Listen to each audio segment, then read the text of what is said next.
Today, Dr. Amanda Calhoun is going to talk to us about firearm-related prevention.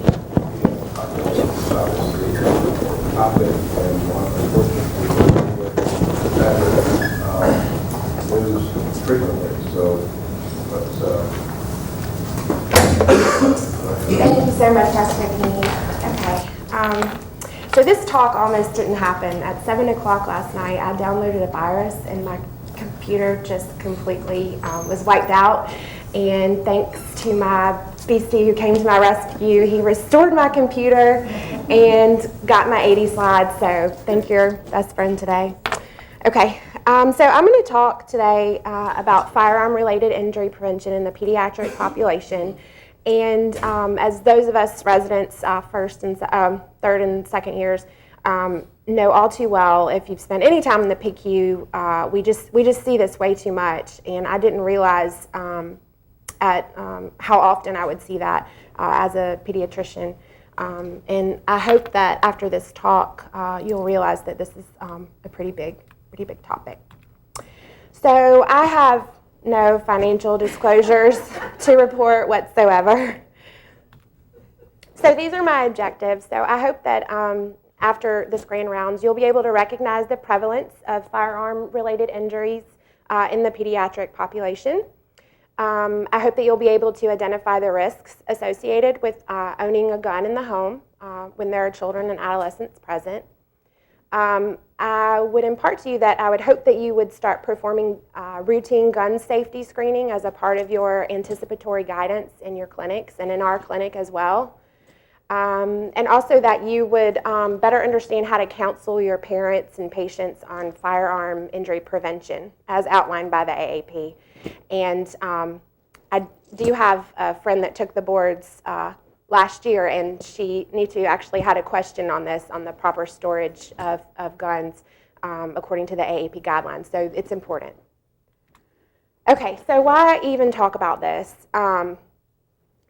Clearly there are national events such as the three listed that get huge media recognition, but that's and terribly sad, but that's actually not what I'm going to focus on. I want to focus more on accidental shootings when kids get these incredibly lethal weapons in their hands.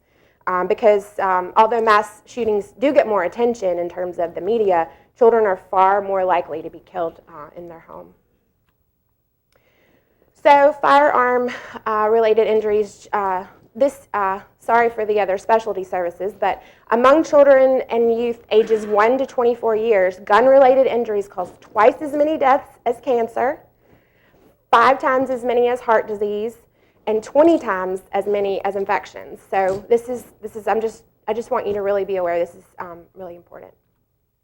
So in my research, I went through, and these are actually events just within the last month.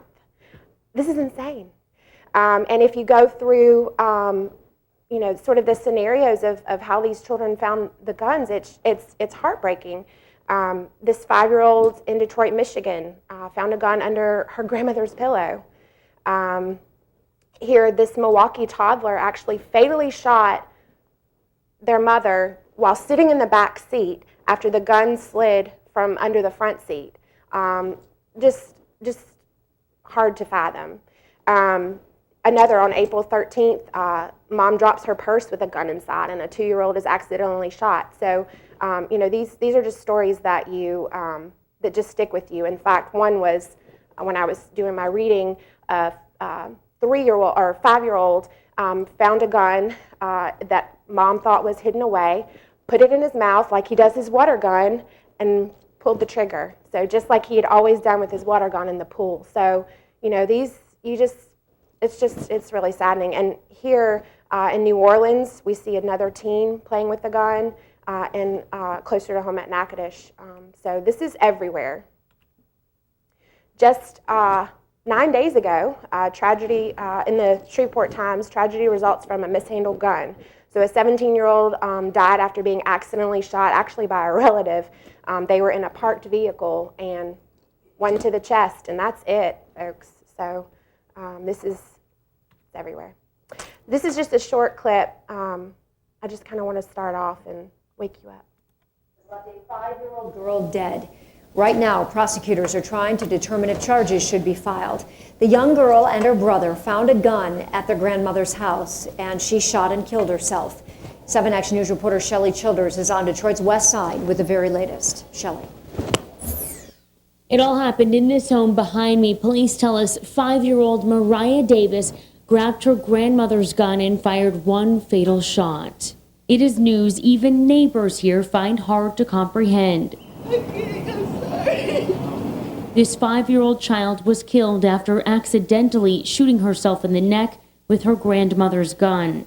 To receive a phone call that a 5-year-old has been shot at their own hands is something I can't even fathom. Commander Jacqueline Pritchett tells us Mariah Davis was at her grandparents' home with her 1-year-old baby brother and another 3-year-old child.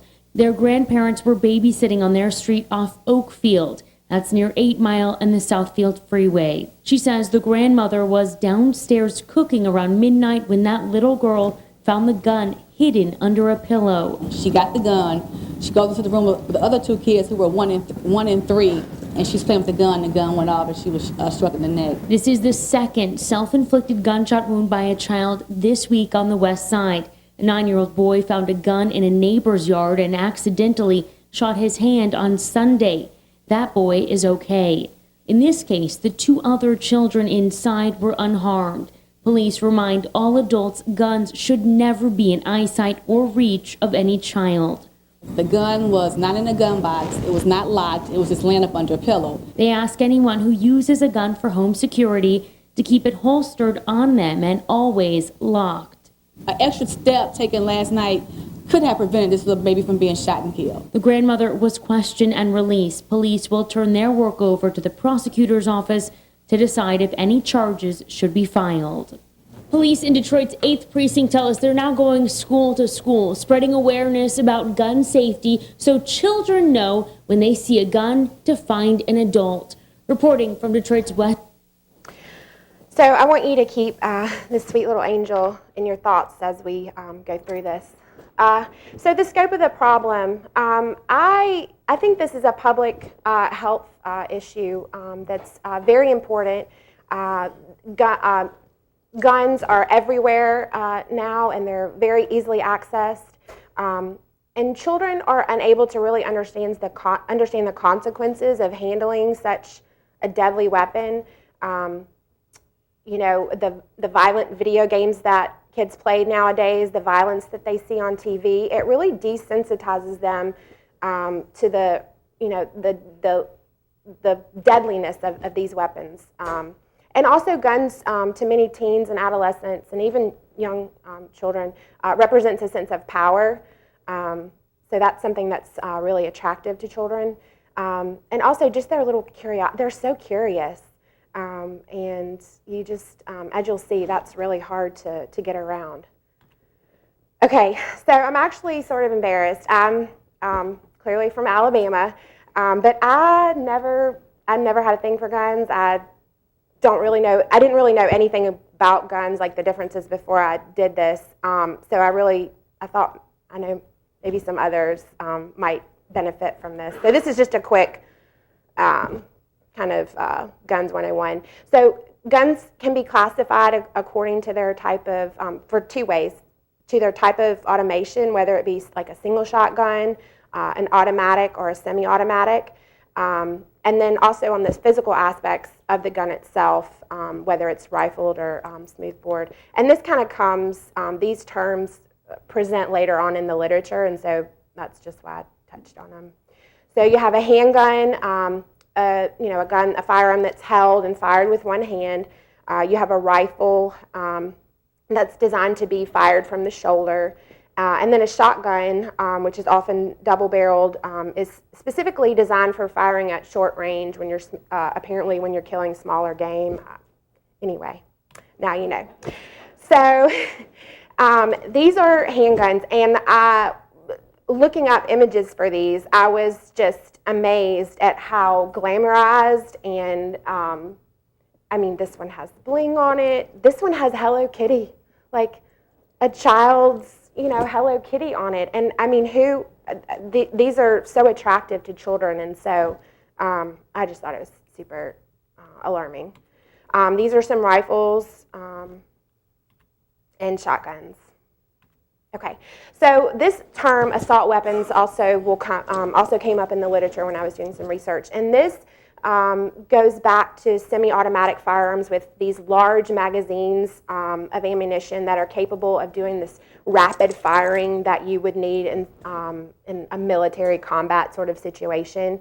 And these are we'll talk about what the AAP says about these later. Okay, so what we know, little facts here. So 20 children are hospitalized every day as a result of a firearm-related injury. In the United States, a child is killed by a firearm every 3 hours. In 2014, guns killed more children under 5 years old than law enforcement officers while in the line of duty. Approximately 33% of U.S. homes contain a gun, and half don't lock it up. And a firearm is 22 times more likely to be used in the setting of suicide, homicide, or accidental death than in self-defense, which is really important because the number one reason for people owning a gun is reported to be self-defense. And the risk of suicide is 5 times greater if a gun is kept in the home, and this becomes extremely important with adolescents. So a little bit about gun ownership. So why do we have guns? So the number one reason reported was protection, to secure the home, and followed closely by hunting, which was number 2, and also recreation, turkey hunting, Dr. Love, and then sometimes just family heirlooms that are passed down. So these are just some of the reasons. The proportion of U.S. households with guns, as you can see here, there has been a steady decline in gun ownership in the United States.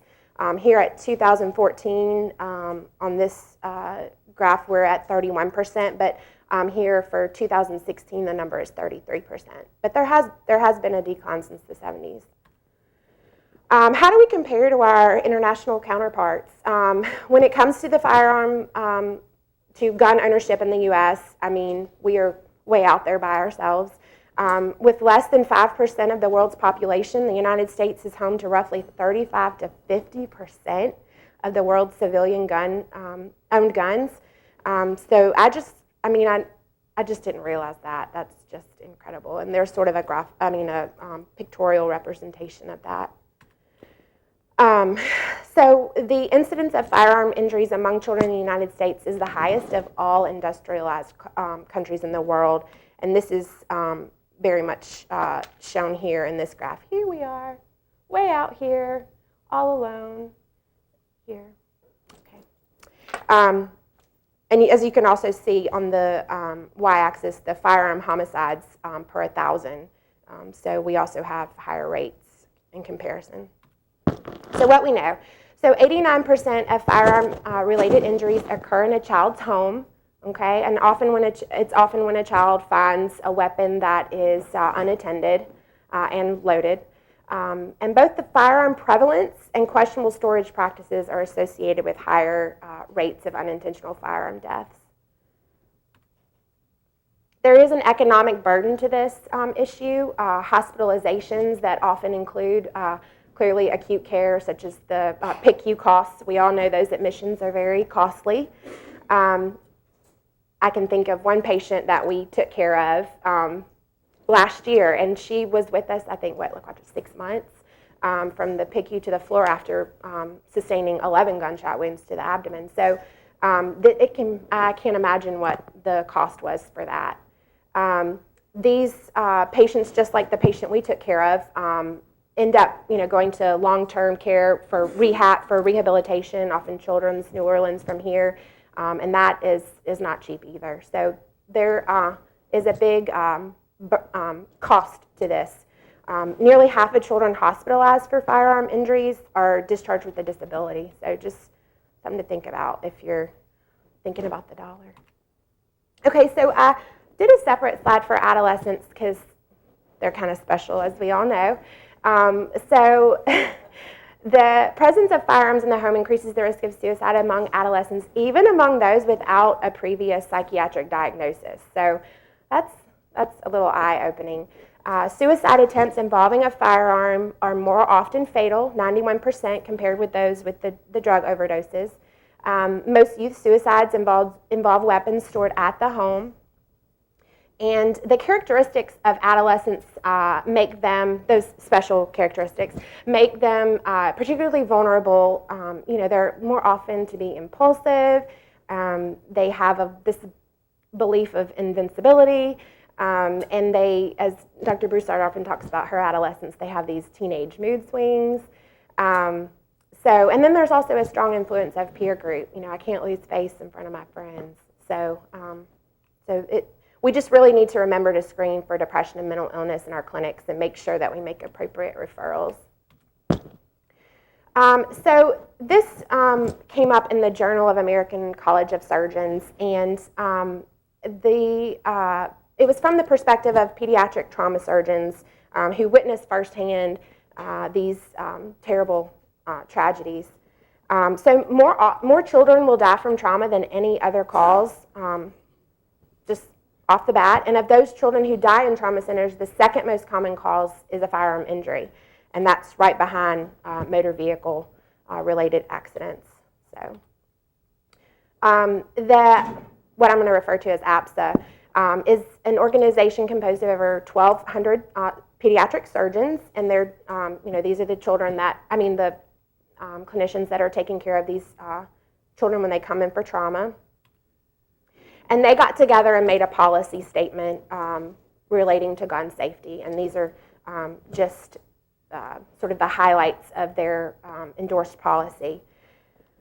I'm not going to go over every single one because I really want to focus on the AAP, but they also are, they're very similar. So in 2012, the AAP, definitely our go-to place for guidelines, presented a policy statement entitled Firearm-Related Injuries Affecting the Pediatric Population, and it's easily accessible online, and they actually, if you go to that site, you can print off sort of like pamphlets and stuff for your patients. So the main thing was the absence of guns in homes and communities is the most reliable and effective measure to prevent firearm-related injuries. But if you do choose to have guns in the home, these are the 6 core measures that studies have shown to reduce the detrimental effects of guns. So the locking devices, and we'll go through these kind of one by one real fast. So locking devices, include a wide range of disabling devices on the gun. Some are internal and external, and I actually have pictures here. Easy to get, not very expensive, very safe. And this, I was just blown away by this. This is what I'm calling a smart gun. You put your fingerprint or fingertip on the gun, and it actually recognizes the user. A lot of people who say, I don't want to have my gun locked up and separated by the ammunition. What good is a gun like that? Well, I think this is a good response to that, because I think pretty quickly you can access it, and it's user dependent. So if your child put their finger on it, it's not going to go off. So and this is actually being used by the FBI. So I thought this was really promising. So if they have kids at home, maybe, So safe storage and cap laws also is supported by the AAP. So safe storage laws require that guns be stored locked and unloaded when any person prohibited from possessing a gun is present in the gun owner's home, and that includes convicted felons, those convicted of domestic violence, and those with certain mental health conditions. And the cap laws impose criminal liability on adults who negligently leave firearms accessible to children. And I'll let you know, here is a representation of our state, of the United States. And the 18 states that are shaded in blue here have laws requiring safe storage of guns. And as you can see, Louisiana is not highlighted, nor is my sweet home Alabama. So we have some work to do, in my opinion. So here are some examples of safe storage. This one down here at the bottom was another one with or these two on the right with the fingerprint, the smart technology, biometric technology. So what about the ban on assault weapons? So just a little back history. So this ban was passed in 1994, and what it did was ban the manufacture or importation of semi-automatic firearms or magazines that would hold up to 10 rounds of ammunition. However, this ban expired in 2004. There have been bills to reintroduce it, the last one being in 2013, but it failed to pass the Senate of a vote of 60 to 40. So there is currently no ban. Licensing of gun owners, I think that's kind of self-explanatory. Universal background check requirements. So currently there's a little loophole here. So federal law requires federally licensed gun dealers to conduct background checks on every gun sale.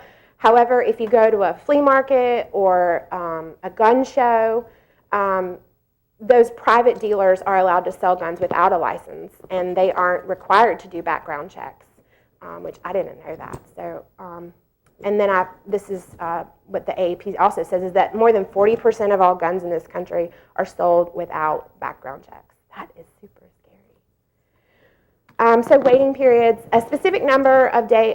So this is put in place to hopefully kind of give some time for the background check to be completed. And it's also suggested to be looked at as like a cooling off period to help guide against impulsive acts. You know, somebody gets really in a heated argument, goes out, gets a gun, goes home. There's, you know, kind of helps with that little waiting period for impulsive. And I just thought this was so bizarre. This is an antique ad, and I guess the gun is only $6, so we know it was a long time ago. But it says, Papa says it won't hurt us, and it's absolutely safe. I just thought this was just crazy the way they marketed it. Okay, so safety is everybody's business. Just, you know, as we do in our peds clinic, you know, we talk about car seats, seat belts, drowning prevention, lead poisoning. We ask about cigarette exposure. I think this is something that we should add to our list. And it's not so much about gun control or rights. It's really just about keeping kids safe. And I think as pediatricians, that's our role. So how do we keep them safe? Can we keep them safe? Just in case you're asleep, I want you to wake up now. This is really good, y'all. In homes across America tonight, from Highfield Lane to County Road 170, from rural Georgia to Walnut Avenue in New Jersey, every third house in the neighborhood on average has guns inside. Some locked, some hidden, some out and loaded. 1.7 million children live where there are unlocked and loaded guns, and friends come to play. There's one right there. It's pretty hard to find that one. It's up there, Mom. Sitting on the kitchen table. I have it in my Juicy Couture box. Loaded guns on a bookshelf, under a pillow, in a backpack, even a diaper bag. A handgun in a child's diaper bag. But so many of the moms and dads are certain they have taught their high-energy children do not touch and do not play with guns. They know the consequences of not being safe with it. They're not toys, they're to be respected. They are taught to not touch them at a young age. So we wondered, what are young children doing when parents are not looking? Come with us to McManus School in St. Petersburg, Florida, which helped us find parents and kids, nearly all of whom had been taught, don't touch a gun and tell an adult. 44 children, and we took half of them to reinforce that message. The St. Petersburg police gave a safety class, and they looked at the popular video from the NRA, Eddie Eagle. Now stop! Don't touch! Leave the area! Tell an adult! Stop! Don't touch! Leave the area! Tell an adult! The kids have it cold. Working with us, Professor Marjorie Sanfilippo of Eckerd College, a published expert in pediatric psychology and gun safety. And so we are ready. With full permission of the parents, we put 7 cameras inside a room, in toy bins, and the butterfly on the ceiling. And then, after a few days, the St. Petersburg police give us guns, real guns, unloaded. We place them in a room, candy on the table nearby. And again, these are 44 good kids, most of whom know the rules by heart, and parents about to get the shock of their lives. As we begin, this first group of boys are about to show you something you will see over and over again. Oh no! Their words say, "Don't touch that gun." Go away from it. But their bodies can't seem to help it. Think of it as a dance of temptation at the table. Tell it go. And then around the room, even as they are chanting the rules a total of 20 times. They know to do it, but they do not. And 6 minutes after finding that gun, Don't touch the gun. they touch and dance again. Our second group of boys is about to do the same. Don't touch. But they take only 2 minutes, not just to touch, but to pound the barrel. And then the third group. Don't mess with it. Within 10 minutes, they take the gun out and do this. Professor Sanfilippo says that is a scene that is too often played out in real life. These 3-year-olds who shoot themselves in the head, for whatever reason, it's a natural thing to look down the barrel. Right afterwards, this young boy narrates what he's doing as he's crossing the line. I'm touching it. I'm pulling it. See how many times? His friend shows this is how you check to see if a gun is real. Just see if it's real. Finally, after they've had time to play, they get around to those rules. Help! Help! We found a gun. 2 guns. I mean 3. 2 guns. Did you guys touch it when I was gone? No. Yes. Yes. You did touch it when I was gone? We did touch it. You did. Did you touch it? Yeah. No, you didn't? And then what happens with our fourth group of boys? Well, Professor Sanfilippo has barely left the room when one of them sees the gun and in 6 seconds has pointed it at his face. They put it back, pull it out, It's not funny. and then aim at each other. Another child trying to figure out a gun by staring down the barrel. And what kid gets a gun in his hand and doesn't want to pretend he's in the movies? Put the gun down! Dude, that is a real gun. It's not funny.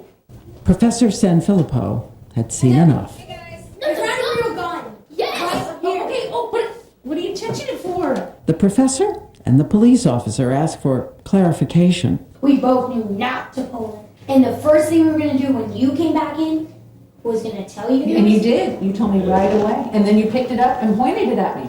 We weren't going to like fire it or anything because we're both smart enough to know not to pull it. Here we are, 4 groups of boys, and our expert says a powerful truth. They can learn the knowledge. They could sit down, we could ask them to repeat it, but we can't educate curiosity out of a child. So you may be wondering, were there any kids who did follow the rules, and who were they? Oh, I found the gun! And the girls did better than the guys on that one. Just thought I'd throw that in there.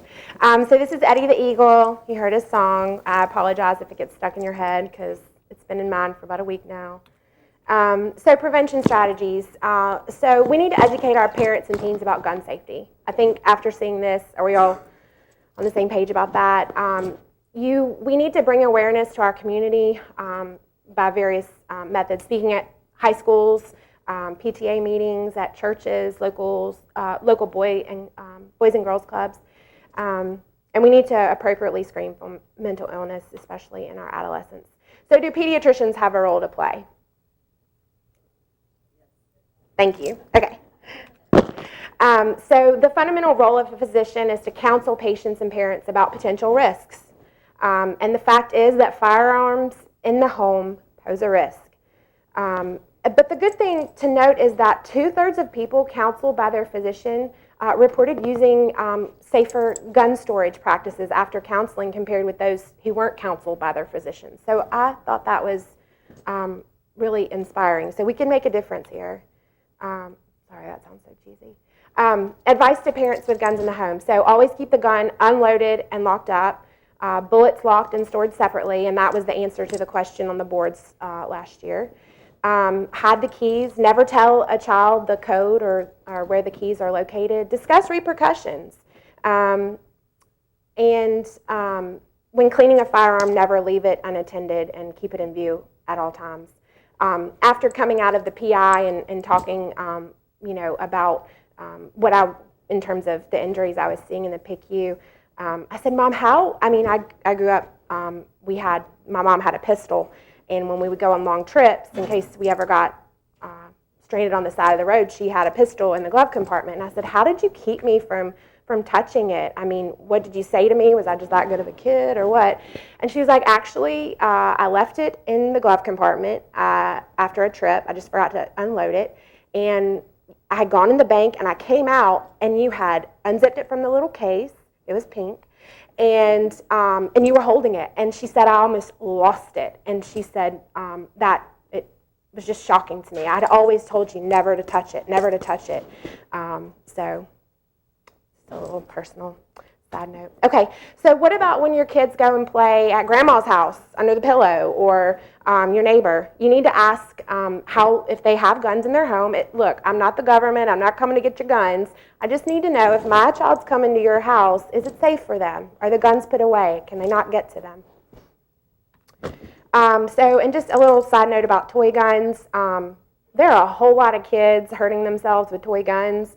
And 43% of the patients that did shoot themselves with a BB gun or a pellet gun required operative intervention. So this is something to not play with as well.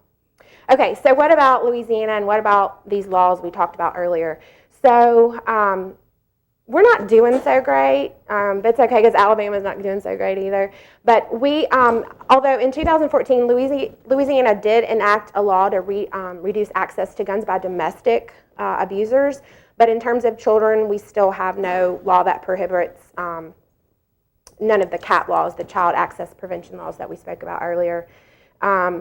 And you can see, these are the kind of the core measures from the AAP, and we're not really doing any of those. In 2013, Louisiana had the second highest number of gun deaths per capita among the states. And this is again just what the last slide showed. So here we are. You'll see kind of more of the East Coast has a bit more laws regarding firearms. So Docs versus Glocks. So this came up in my research, and I found it really interesting, and so I just wanted to share it with you. It's kind of a current topic of debate. So a little bit about the Firearm Owners Privacy Act, which was in 2011. It's essentially discourages physician-led discussions about firearm safety, except in the circumstance in which the physician can in good faith prove that this information collected is relevant to the child or patient's safety. And it's the only law of its kind in the nation. It was passed in Florida. And although other states have considered it, and I think 3 other states passed something that's sort of similar but doesn't infringe on physician speech. And this is just really interesting in terms of what we're allowed to sort of ask our patients about the risks. So the lawsuit is now sort of in battle. Nothing's really being enforced, but it did. In one of the articles, there was a pediatrician that sort of gave his perspective and said, it's not that I can't defend why I asked. It's easy to explain that I was trying to look for the safety of the child. But I mean, who wants to spend money for legal fees and time missed away from work? Because if the patient feels as though that you've violated this law or this exception or whatever, they can report you to the state medical board in Florida. So it's just, I don't know, it just kind of, and I think it also gets into a slippery slope. Like, what can we not ask about? Can I ask, do you smoke around your baby? Can I ask, when was your home built? I don't know. Just something to consider. And so here you can see sort of what we just spoke about. So doctors who violate the law could face professional discipline, such as a fine or even loss of their medical license. So, like I said, patients can report physicians who they believe have violated this law. And just to reiterate, nothing. This really hasn't been enforced yet. It's still kind of in legal limbo. And I just thought this was just really interesting, sort of the freedom of speech versus the right to bear arms, just in kind of that sort of juxtaposition that this debate talks about. So many organizations, including the AMA and the American Bar Association, filed amicus briefs supporting the AAP and its fellow plaintiffs in the appeal, arguing that gun safety counseling is legal and it's an ethical obligation of physicians, and that failure to inquire about gun safety would be a breach of the current standard of care. So this is just something to pay attention to. It's in the news, and we'll just kind of see how it plays out. Also, something else to consider is there's a disproportionate rate of injuries to black males, particularly as victims of assault. And so in the literature that I was reading, in a national study of pediatric fatalities secondary to guns, black children accounted for 49.7% of all fatalities, the greatest proportion of any ethnic group, and had the greatest years of potential life loss. So this suggests that we may need to, target certain demographics to really get the word out. And I think, the demographics here that we see, we have some work to do. So in summary, yay. Okay, so firearm-related injuries remain a significant public health concern in the pediatric population. The presence of a gun in the home increases the risk of pediatric firearm-related injury and suicide.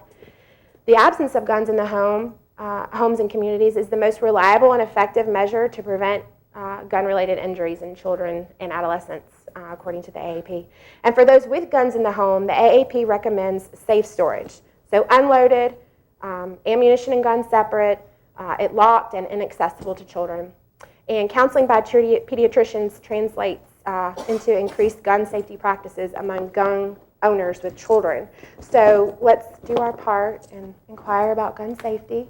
And really, this wasn't meant to be, I just found these funny. There's no reason they're in here.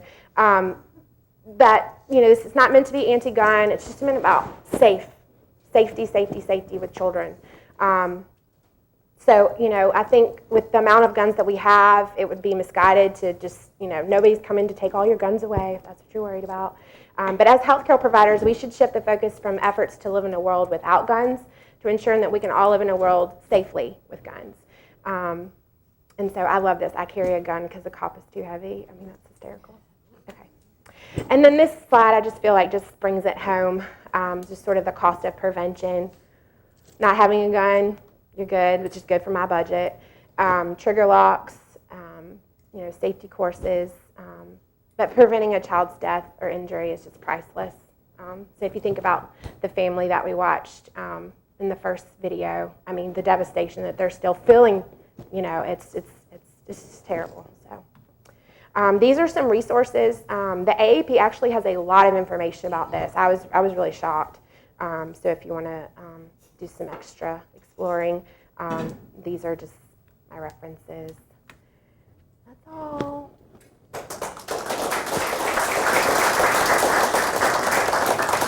Very nice. Thank you very much. All right, questions? So when do you start talking about guns at home now?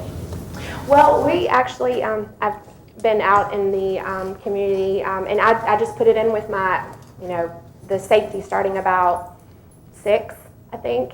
Can he swim? Is he wearing his bicycle helmet? Are there guns in the home? If there are they stored away? And it's, it's not for documentation sense or purposes. I just want to know so that I can counsel. Yes, yes, we have actually, and that was one of the reasons why I wanted to do this presentation. I was at Dr. Gill's office, and one of the the PI nurses who's doing her nurse practitioner clinical hours, she went in and spoke and then came out and was just, she was about to cry. She was very shaken up, and we were like, what's wrong? What happened? And she said, when I asked about guns, he just lost it on me. And he was like, it's none of your business. And it was we were just shocked. And so even when Dr. Gill went back in to say, like, what's going on, he just still was very, gun safety is my responsibility, not your business. And so I just, it just kind of, you know. Amanda, for some of us who are old enough to remember people who did that with car seats. Yeah.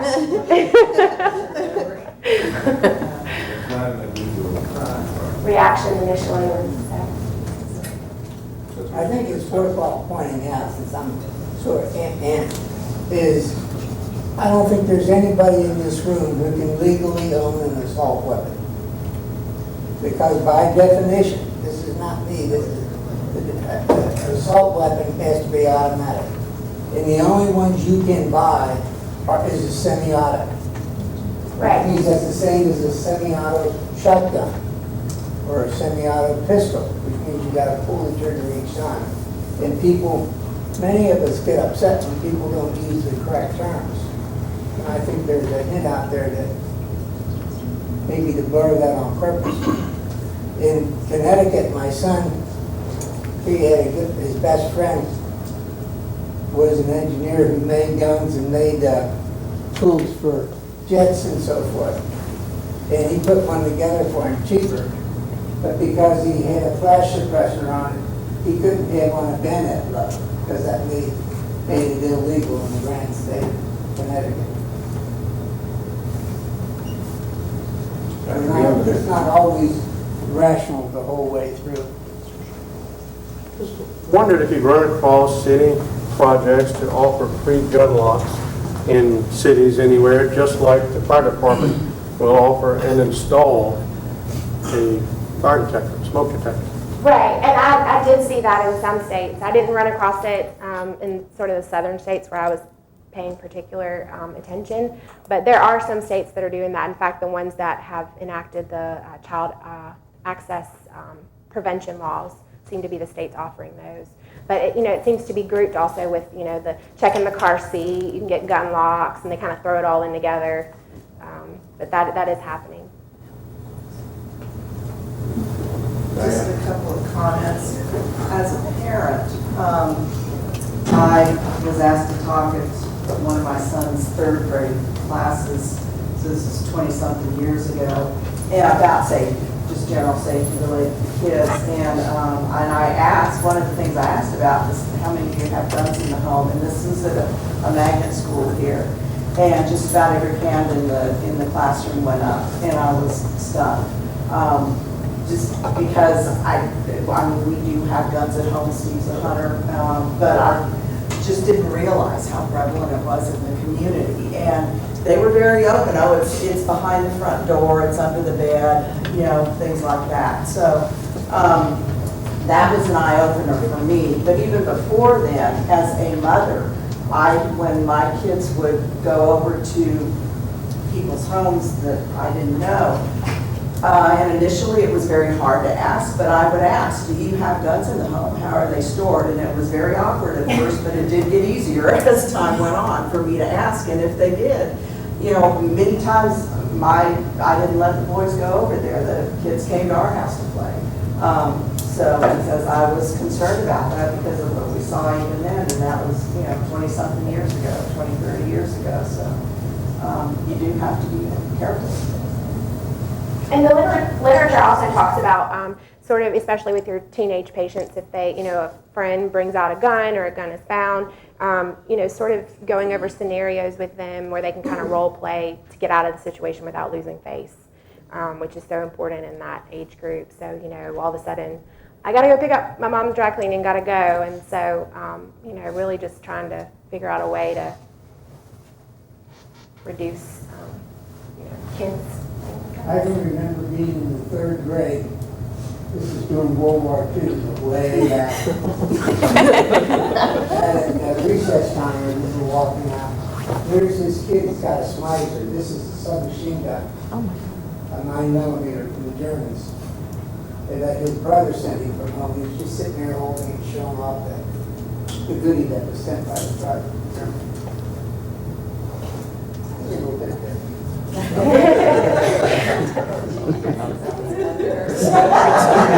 have no idea what I... Stop. Don't touch. Leave the area. You touched the gun? Did you touch the gun? No. Okay.